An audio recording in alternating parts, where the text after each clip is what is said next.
The nation remembers her dead of this and other wars. At the tomb of the unknown soldier, Colonel Lowry, representing the President, places Mr. Truman's tribute to an honored hero of World War I. Solemn homage from the people, pausing reverently in the midst of war.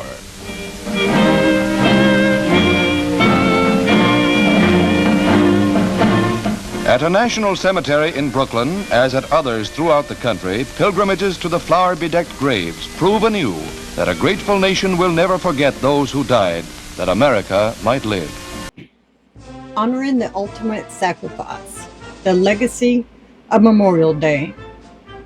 Today we gather to pay tribute to the brave men and women who have made the ultimate sacrifice in service to our nation. Memorial Day, a solemn occasion, serves as a poignant reminder of the sacrifices that have shaped our country's history. As I speak, Alabama veterans who have died in war are playing on the screen. The origins of Memorial Day date back to the Civil War, when General John A. Logan proclaimed May 30th, 1868 as Decoration Day. On this day, flowers were placed on the graves of Union and Confederate soldiers at Arlington National Cemetery. Over time, the holiday evolved to honor all Americans who died in military service. As we reflect on the significance of Memorial Day, we remember the countless individuals who have given their lives in defense of our freedom. Their bravery, selflessness, and dedication inspire us to cherish the liberties we enjoy today. On Memorial Day, we observe special traditions that honor the fallen. The National Moment of Remembrance, a moment of silence at 3 p.m. local time, allows us to pause and reflect on the sacrifices made. Parades and ceremonies take place across the country, featuring veterans, military personnel, and local dignitaries. Many of us visit national cemeteries and memorials, such as Arlington National Cemetery, to pay our respects. Volunteers place American flags and flowers on gravesites, symbolizing remembrance and gratitude. The Veterans of Foreign Wars Poppy campaign raises funds for veterans in need, reminding us of the ongoing impact of military service. As we honor the legacy of Memorial Day, we acknowledge the profound impact of sacrifice on families, communities, and our nation. We recognize the importance of freedom and the role of the U.S. military in protecting it. And to honor one veteran who died in service from every war and from Alabama, I did some research, and the following individuals are Alabama natives who served and died for their beliefs, their families, and their countries. The Civil War.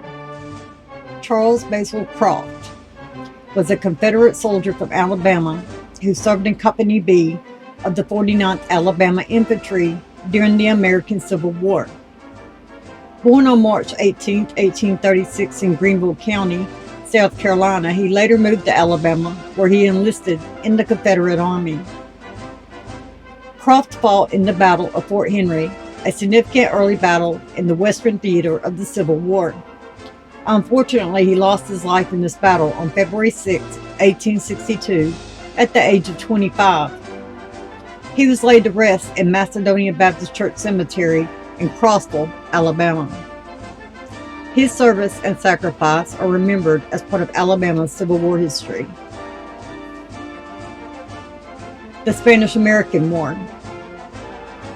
James Matthew P. Hicks was a Spanish-American war soldier born on February 9, 1869 in Marion County. He served in Company 1, 2nd Alabama Volunteer Infantry during the war. Hicks tragically passed away on September 18, 1898 in Jacksonville, Florida at the age of 29. He was laid to rest in Cedar Hill Cemetery in Scottsboro, Alabama. His service and sacrifice are remembered as part of Alabama's military history. Nicaragua.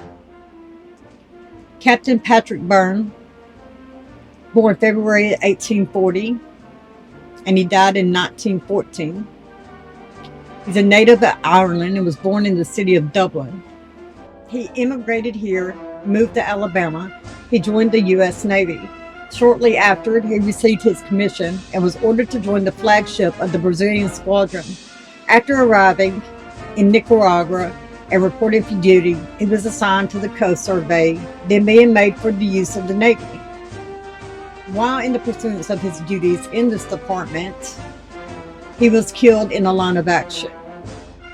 He is buried in Birmingham at Elmwood Cemetery in a mausoleum. World War I, Lieutenant William Rushing. Born in Troy, Alabama, September 13, 1893, Billy Glenn moved here with his parents a few years later.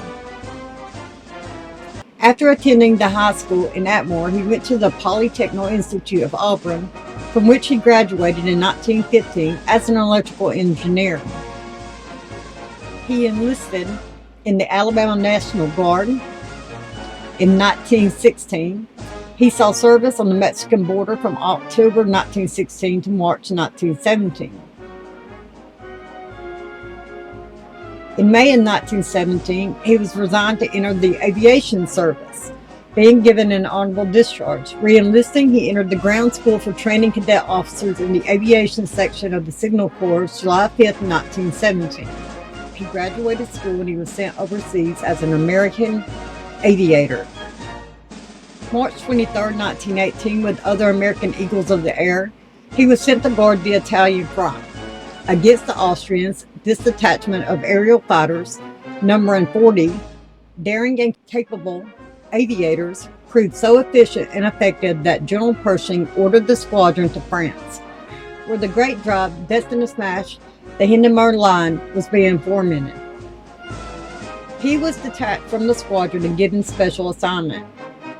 He went wherever called, sometimes to pilot a gigantic bombing plane across the line with its cargo of death-dealing missiles to be poured out on German army camps behind the lines. It was while on assignment as a ferry pilot out of Tours, France, guarding off German planes to protect to transport ships bringing soldiers and munitions of war into France, that Billy Glenn Rushing lost his life, June 15, 1918. Making a turn, in some way his machine went into a nosedive, and he was almost instantly killed. Though flying at an altitude of 6,000 feet when the accident occurred, when the plane plunged into a wheat field below, his body was not mangled or disfigured in any way. All of his records show him to have been a true, honest, and faithful soldier, loyal to the cause, the type who considers it an honor to die for his country. At first, he was laid to rest in Tours, France, but later he was brought back to America, to Atmore, where he was reinterred. World War II. Corporal John Cadwat. Cadwat was from Covington County, Alabama, and served in the United States Army during World War II. He was part of the 1st Armored Division, 1st Armored Regiment. On February 14, 1943, he was declared missing in action and later confirmed as a casualty of the war. His recorded circumstances indicated that he was lost at sea or missing in action. He is remembered at the Tablets of the Missing at North African American Cemetery in Carthage, Tunisia. His service and sacrifice are honored with commendations, including the Purple Heart. The Korean War. Ola Mize, Albertville, Alabama. Born to a sharecropper family, Mize left school after the 9th grade and faced multiple rejections before enlisting in the Army in 1950. During the Korean War, he displayed extraordinary heroism at Outpost Harry, organizing defenses and rescuing wounded soldiers under heavy attack. His actions earned him the Medal of Honor. Mize later served in the Special Forces and retired as a colonel in 1981. The Vietnam War. Rodney J. Evans from Florala, Alabama. Evans was awarded this after death, the Medal of Honor, after sacrificing his life in 1969 by shielding his fellow soldiers from a landmine explosion in the Tay Ninh province in Vietnam. His selfless act saved the lives of his comrades. He is buried in Florala, Alabama. The Iraq War. Army Staff Sergeant George T. Alexander, Jr., 34, of Clinton, Alabama.